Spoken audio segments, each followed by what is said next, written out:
Hi, நான் உங்கள் ஜெயமேரி பேசுகிறேன். இன்றைக்கி பாருங்கள், நேற்று நான் வீடியோவில் சொல்லியிருப்பேன் முடக்கத்தான் தூதுவளை ரசம் எப்படி வைக்கிறதுன்னு. பாருங்கள், முடக்கத்தான் தூதுவளை பறிச்சு வச்சுருக்கேன்.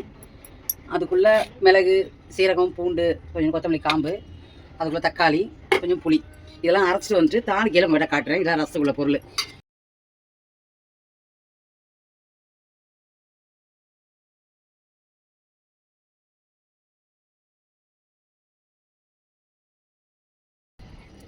இதில் ஒரு கரண்டி எண்ணெய் ஊற்றிருக்கேன். எண்ணெய் காயட்டும். கடுகு,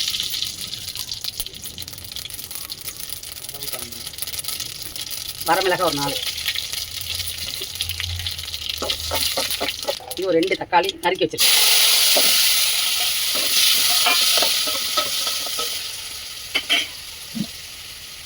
தக்காளி மசிய கொஞ்சம் உப்பு, கல் உப்பு.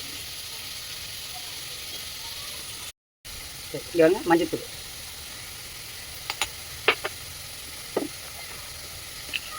பெருங்காய பொடி ஒரு 1/2 ஸ்பூன்.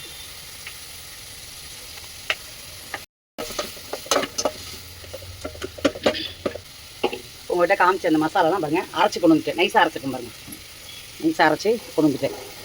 இதில் கலந்துக்கும்.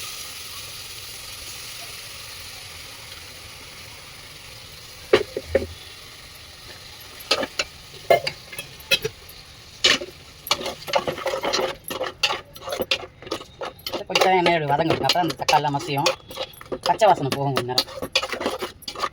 ஏன்னா இலையெல்லாம் போட்டு பச்சை அரைச்சிருக்கோம் இல்லையா. இது ஒரு பெரிய எலுமிச்சைப்பழம் சைஸ் புளி கரைச்சி வச்சுருக்கேன். அந்த கரைசலை இதில் ஊற்றணும்.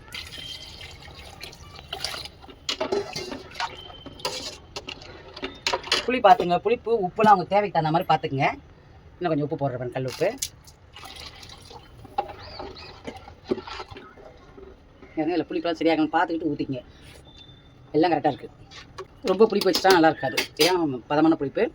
இதில் வந்து நம்ம ஏற்கனவே கருவேப்பிலை போட்டு தாளிக்கல பார்த்தீங்களா, தாளிக்க வேண்டாம். அதில் நீங்கள் பச்சை கருவேப்பிலையை இப்படி கிள்ளிட்டு இப்படி முழுசாகவே போட்டு விட்ருங்க. கொஞ்சோண்டு கொத்தமல்லியோட காம்பு, நம்ம இறக்கும் பொழுது கொஞ்சம் தூள் மாதிரி வச்சுருக்காங்க கொத்தமல்லி, இதை தூவி இறக்கலாம். இது ஒரு கொதி வரணும். ஒரு கொதி வந்த பிறகு தான் இறக்கணும். அவ்வளோதான். இந்த ஒரு மாதிரி ஒரு கொதி வந்துருச்சு.